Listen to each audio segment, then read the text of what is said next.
본문을 제목으로 하여서 오늘 제목은 고요 속의 외침처럼 이러한 제목으로 우리 본문을 중심으로 우리 말씀을 상고할까 합니다. 저는 KBS에서 오랫동안 방영을 했던 가족오락관을 즐겨보았던 기억이 나요. 우리 자녀들과 함께. 그것이 굉장히 장수 프로그램이에요. 요즘에는 그걸 방영을 하는지 안 하는지는 모르겠는데 제가 그 가족오락관에서 제일 재밌게 봤던 그 코너 중에 게임 중에 하나가 고요 속의 외침이라는 거예요. 한번 화면을 한번 보세요. 화면 보실 수 있는 분들은 이거 여러분 기억나시나요? 이게 어떤 거냐면은 남성팀 5, 여성팀 5, 유명인 연예인들이 많이 나오죠. 그렇게 해가지고 맨 앞에 있는 사람의 단어를 딱 봐요. 그 다음에 이 헤드폰을 낍니다. 나머지는 안 들리게. 이 귀에 끼는 헤드 아무 소리도 안 들려요. 그러면은 아빠 하면은 이 입모양을 보고 잘 옮기는 건데 그 입모양을 옮기는데 거의 80%는 잘못 옮겨줘요. 아빠가 엄마가 됐다가 밥이 됐다가 짜장면이 됐다가 나중에는 엉뚱한 대답으로 나옴으로 인해서 이 시청자들은 웃음을 자아내게 하는 아주 재밌게 봤던 프로그램이에요. 잘 전해야 되는데 잘 못 전함으로 인하여서 어이없는 그런 웃음을 웃었던 기억이 납니다. 오순절날 성령이 임하신 이후 탄생된 교회는 2000년 동안의 길잡이는 누가 뭐래도 이 성경이었습니다. 그리고 이 성경은 오늘날도 변함없이 우리의 길잡이가 되어주고 있어요. 성경이 빠진 교회에 있을 수 없습니다. 성경이 없는 신앙인, 그리스도인 존재조차 할 수가 없습니다. 게임 고요 속의 외침처럼 이 성경이 말씀하고 있는 하나님의 의도는 1세기 때나 21세기를 살아가는 우리 때나 그 의도가 그대로 전달되어지는 게 정석입니다. 성경에 말씀하고 있는 것, 성경에 말씀하고 있는 이것을 그대로 전달받아야 된다는 거죠. 오늘 본문에 등장하는 사람들을 보면은 서기관과 바리새인과 같은 이들은 당시 지도자급이었습니다. 교회 탄생 후 이들은 예배를 주관하는 그 중대한 임무를 맡고 있었고 그들이 하나님의 말씀을 전하는 경우가 많았죠. 문제는 이들이 이 예배를 전하면서 예배를 드리면서 하나님의 말씀은 전한다고 하지만은 예배의 형식이 교회 내로 들어오게 되었고 그것이 정작 보급되면서 본의 아니게 의도적으로 또는 본의 아니게 이 성경의 의도, 하나님 말씀을 많이 왜곡시켰다는데 문제가 있다는 것입니다. 여러분 지금 우리는 예배를 드리고 있어요. 그리고 형식에 의해서 됩니다. 우리는 교회 규모가 다르지만은 지금 동일한 시간에 예배 드리는 곳에는 성가대를 할 시간입니다. 아니면 장로님이 나와서 대표 기도를 할 시간이 요 시간쯤이에요. 그리고 성경 봉독을 할 시간이 요 시간쯤이에요. 그런데 여러분 이것이 우리가 처음 성경이 쓰여졌던 1세기에도 동일하게 있었을까요? 그렇지 않다는 거죠. 하나님께 예배드리는데 사람들은 거룩한 외형을 찾기 시작했어요. 그것을 고민하다가 만들어진 게 성가대였을 테고 그것을 위하여 만들어진 게 성가대 가운 또는 소위 쥐종이 입는 이 가운 같은 것이 만들어졌고 대표기도도 거룩함을 추구하다 보니까 인간이 만드는 인위적이었다는 것이라는 겁니다. 그러나 처음 성경이 기록되어지던 1세기 때의 초대교회는 그렇지 않았습니다. 지부금의 예배 방식은 존재조차도 거의 안 했을 것입니다. 아마도 초대교회에 살았던 많은 초대 신자들이나 예수님의 수제자였던 베드로나 제자들이 오늘날 우리가 이뤄드리는 예배 형식을 본다면은 뒷골 잡는 그런 형상들이 많이 나타날 수도 있을 것 같아요. 초대교회는 여러분 다 아시다시피 가정으로 중심으로 예배를 드렸죠. 주님의 제자들이 정말 오늘 우리가 예배드리는 형식 보면은 이건 아닌데 하는 그런 의아한 표정을 지을 수도 있을 것 같아요. 마치 가족오락관에 고요 속의 이 외침처럼 처음 단어가 왜곡되어 엉뚱한 단어가 등장하는 것처럼 오늘날 우리의 신앙이 성경의 의도가 아닌 엉뚱한 방향에서 예수를 믿게 이고 있다면은 그거 심각한 문제 아닐까요? 본문에 보면은 예수님 말고 세 부류가 더 등장함을 발견하게 돼요. 서기관들과 바리새인들 한 부류, 중풍 환자 한 분, 그리고 그를 바라보는 군중들이 등장하고 있음을 보게 돼요. 그리고 이 세 부류 중에 유달리, 아니 거의 100% 가깝게 예수님 사역에 디스를 치는 사람이 나와요. 예수님 사역을 방해하는 사람이 나옵니다. 누굽니까? 그래요. 서기관들과 바리새인들입니다. 이들은 예수님 당시 유대 사회에서 중심적인 위치에 있던 사람들입니다. 그런 부류예요. 유대인들의 종교 지도자들이었고 이들의 구성체를 훗날 사람들은 사내들인 고개라고 표현을 하죠. 엄청난 영향력을 행사하는 지도자급들이었어요. 오늘 우리가 본문을 가만히 읽어보면은 이 주님과 지도자들의 갈등 구조를 발견해낼 수 있죠. 중풍병자를 고치신 그 사건으로, 주님께서 중풍병자를 고쳐주시는 그 전후 사건으로 주님의 사역이 막 절정으로 치닫고 있는데 딱 하고 찬물을 끼얹는 사람들, 바로 그 사람들이 바리새인들과 유대인의 종교 지도자였음을 보게 돼요. 이것을 읽으면서 우리는 이런 생각을 해야 돼요. 아, 드디어 종교 지도자들과의 충돌이 시작되는구나. 이런 것을 발견해낼 수 있어야 될 그런 대목이기도 합니다. 이들은 예수님의 사역에 사사건건 딴지를 겁니다. 이미 기득권자들이었던 그들은 권력과 함께 율법이라는 613개의 율법이라는 그 도구로 예수님의 사역을 사사건건 방해하고 딴지를 겁니다. 그들은 주님의 사역을 신성모독이라는 최대의 그 죄목을 걸어서 계속해서 방해를 하고 예수님을 악마화하는 그 프레임을 거침없이 씌워버립니다. 저들의 입에는 언제나 하나님을 말했어요. 저들의 입에는 손에는 언제나 율법이 주어졌어요. 그러나 정작 저들이 말하는 하나님과 율법은 그들만의 기득권이라는 성을 견고하게 해주는 도구로 사용하고 있을 뿐이지 하나님을 높이거나 하나님께 진정한 영광에는 관심이 없던 것 아닌가 하는 이런 생각을 해볼 정도가 본문에서 그려지고 있는 상황이기도 합니다. 언제나 하나님의 일은 한다고는 저들이 하지만 오히려 하나님과 인간 사이를 중간에서 가로막고 있는 일을 자행하고 있었던 게 당시 종교 지도자들의 행태였다는 것이죠. 즉 저들은 하나님의 주체가 아니었습니다. 저들은 자신의 배가 주체가 되어 있었다는 것입니다. 제가 앞부분에서 소개한 가족 오락관에 나오는 이 고요 속의 외침처럼 종교 지도자들은 쉼없이 하나님을 얘기하고 거침없이 율법을 지킨다고 자뻑했지만 저들은 다른 하나님을 만들어내고 있는 이런 결과를 초래하고 있었다는 것 아니겠어요? 그들은 자신들의 기득권을 지켜내려고 죄 없으신 예수님을 십자가에 못 박히게 하는 끔찍한 일도 눈 하나 깜짝 안 하고 버렸던 장본인들이기도 합니다. 그리고 더욱더 끔찍한 것은 뭡니까? 이것이 좀비화됐다는 거예요. 영적인 좀비화. 이들에 의해 성산된 카르텔은 누가 가르쳐주지도 않았는데 지금도 그것이 우리가 믿는 이 종교계에서, 특히 개신교계에 대해서 좀비처럼, 좀비가 뭐예요? 죽은 거 같은데 죽지 않은 게 좀비잖아요. 네, 그런 것들이 나타나고 있는 카르텔 형식으로, 즉 독점연합 형태로 나타나고 있는 게 2000년의 교회사 속에서 드러내고 있는 현실이기도 하다는 것이죠. 중세의 암흑기 때는 종교 지도자들이 자신들의 기득권에 저항하거나 이의를 제기하면 가차없이 불에 태워 죽었습니다. 이것이 우리 아는 마녀 사냥이 여기에서 기념된 거잖아요. AD 313년에 기독교가 공인된 다음에 그들에게 없던 권력이 생기고 돈이 생기고 명예가 생겼을 때 그들은 타락했고, 그렇게 핍박받던 그들이 언제 그러냐는 식으로 이미 기득권자위에 앉아서 많은 사람들을, 자기에게 불이익을 주는 사람들을 마녀화했던 게 중세의 암흑기 때의 종교 지도자들, 우리의 신앙의 선배들이 하였던 것이라고 우리는 배우고 그렇게 알고 있습니다. 이러한 끔찍한 형태의 경종을 울린 게 1517년 터진 종교개혁이잖아요.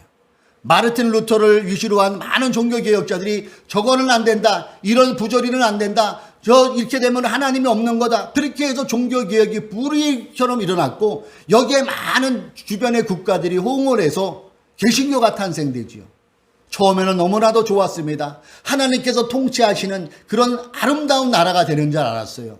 그러나 채 얼마 되지도 않아서 그들 또한 어느 순간 기득권의 위치에 있고 그들 또한 그들이 그렇게 있게 됐던 그런 행태를 보이는 게 안타까운 개신교 역사에 기록되어 있습니다.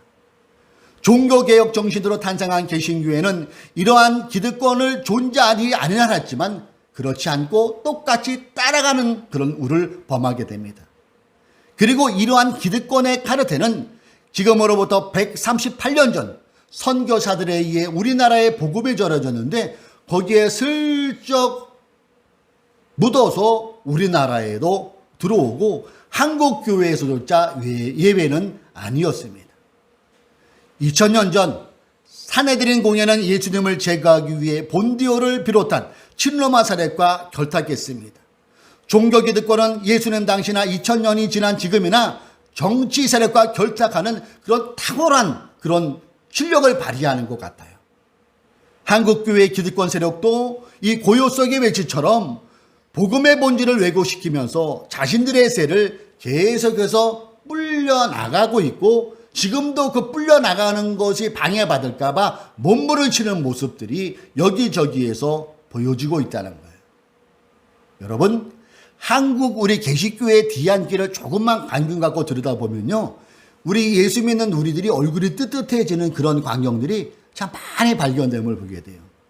일제 강점기 때도 한국교회는 교회의 존재를 이유로 그들의 기득권 유지죠, 사실은. 그 유지를 위해서 본질적인 고민을 하지 아니하고 그것에 얼마나 머리를 조아리고 줄을 댔는지 그 기사를 보면은 얼굴이 정말 뜨뜻해져요.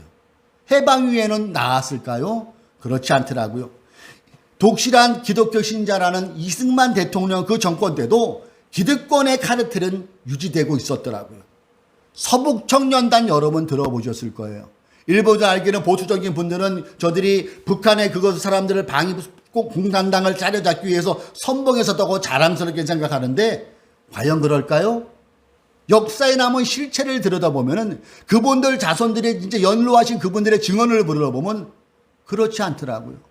서북청년단은 북한에서 예수 믿다가 내려온 사는 분들이 영락교회를 중심으로 해서 만들어진 단체라고 하죠. 그리고 이름만 되면 유명한 그 목사님이 전폭적으로 지지를 해줬어요. 그들이 빨강이를 잡는 그 이유하로 제주도로 가서 또 여순 그런 데 가서 저지른 일은 정말 보고도 이럴 수가 있는 정도예요. 여기 제가 설교라서 얘기를 못하지만은 정말로 나쁘고러운 윤리적으로도 도덕적으로도 너무나도 나쁘고러운 일들을 자행했던 게 서북청년단의 모습이었더라고요. 그런데 어느 누구 하나 이 개신교 사람들이 했던 그 자행을 했던 것을 아직도 회개하거나 사과했다는 얘기는 들어보지 못하고 있습니다.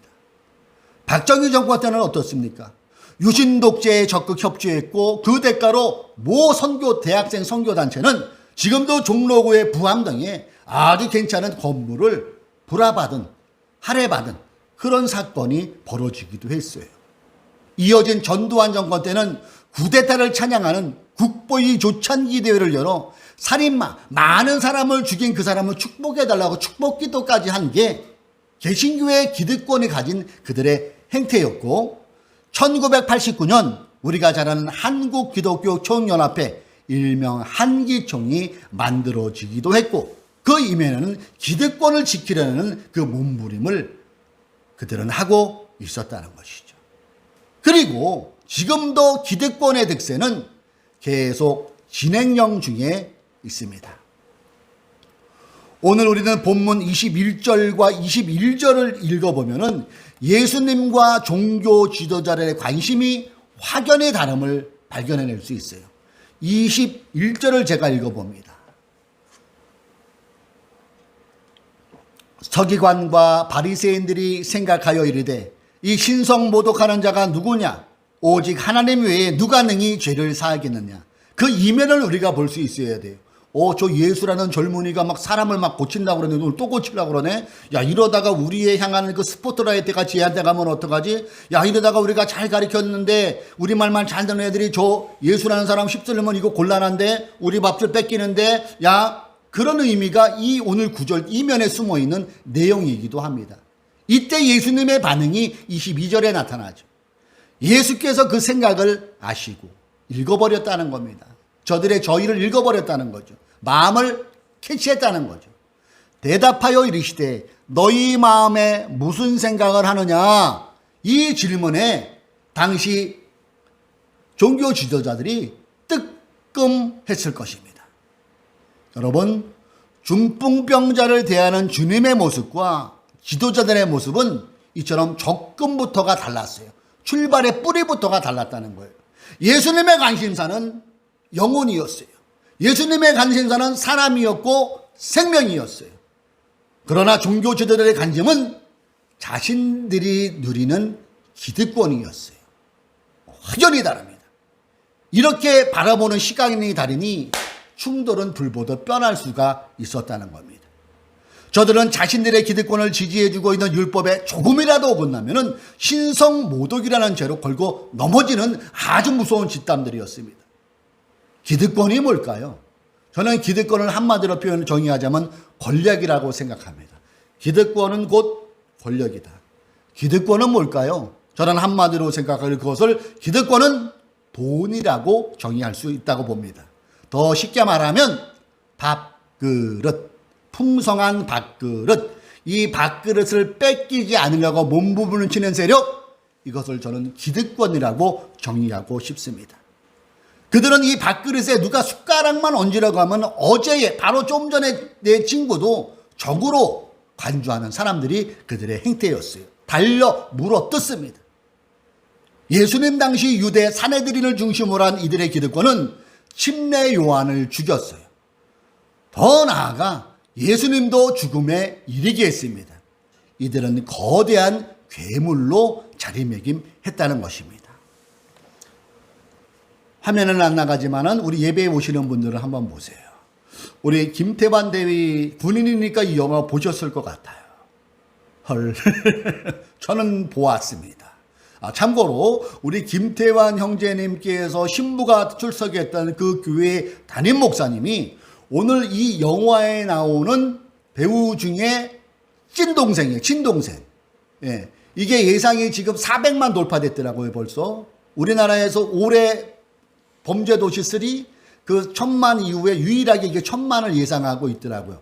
거기에 나오는 배우의 1000만 배우의 동생 목사가 우리 김태환 형제님이 다니는 그 아내가 다녔던 교회의 담임 목사라는 거 누군지 아시겠죠? 꼭 보셔야 됩니다. 예. 제가 이것을 지난주에 이 영화를 봤어요. 이 내용은 실화를 바탕으로 우리 김영영 어머님은 아실 거예요. 12.12 구테타. 전두환 대통령이 그 정권을 잡는 결정적인 여태가 1979년 12.12 군사반란 이렇게 표현을 하죠. 요거로 딱 정권을 잡았잖아요. 이것을 실화를 바탕으로 하는데 여기에 반란군을 진압하는 사람이 이 화면에 나오는 정우성이 역할을 맡았더라고요. 이태신 수경사령관인데 찾아보니까 진짜 인물이었더라고요. 장태환 장군을 이렇게 표현한 것 같아요. 그 애가 불꽃 같은 그 눈으로 반란군을 제압하려고 하지만은 역부족이에요. 가면은 싸움에 나가면은 아군끼리 총을 겨누는 그런 불상사도 발생할 뿐더러 승산이 없어요.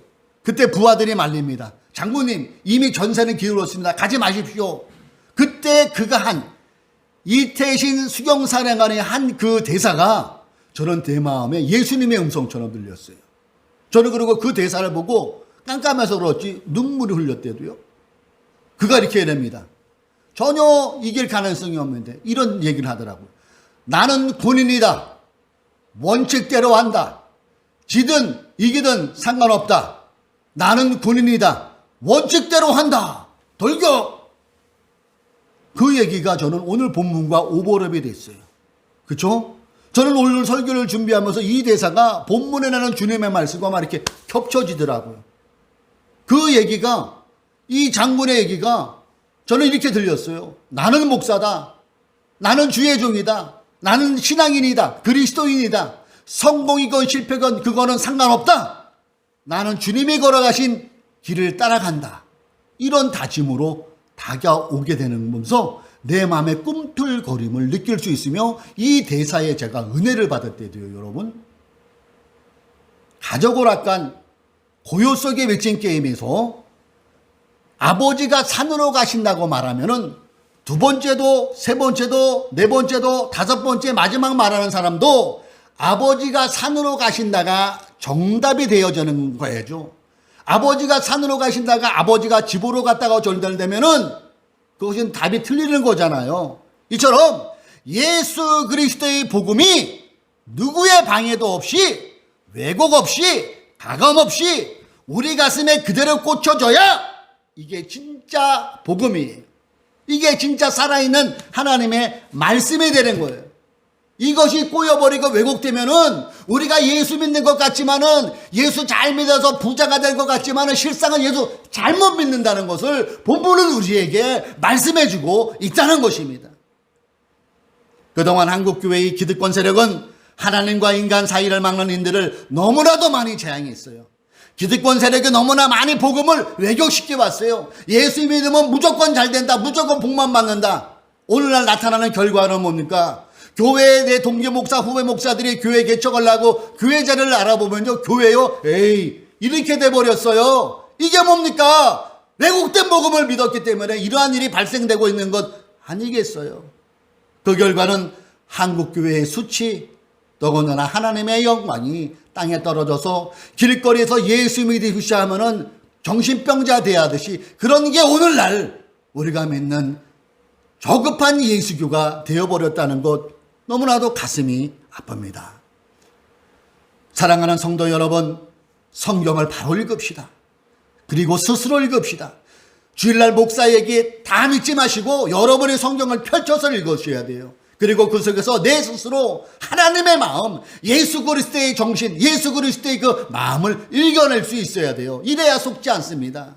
그리고 기도로 성령님의 도우심을 구하면서 예수님의 사랑, 예수님의 헌신, 그분의 섬김, 겸손, 관용을 누구의 말이 아닌, 목사의 말이 아닌 그것을 여러분 스스로가 성경에서 발견해낼 때 진정한 그리스도인이 삶을 걸어갈 수 있고 왜곡된 복음을 듣지 않을 수 있다는 것이죠.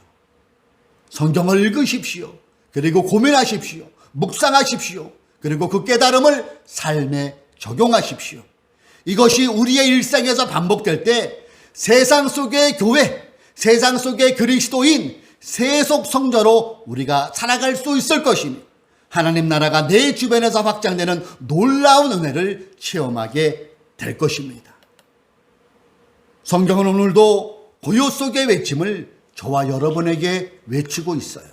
그 외침을 우리는 가감없이 듣고 그 성경에서 말씀하는 그것을 마음에 담아 우리의 일상에서 예수 그리스도의 그 마음을 실천할 수 있는 저와 여러분이 되시기를 주님의 이름으로 축원합니다. 그래서 오늘 제목은 고요 속의 외침처럼입니다.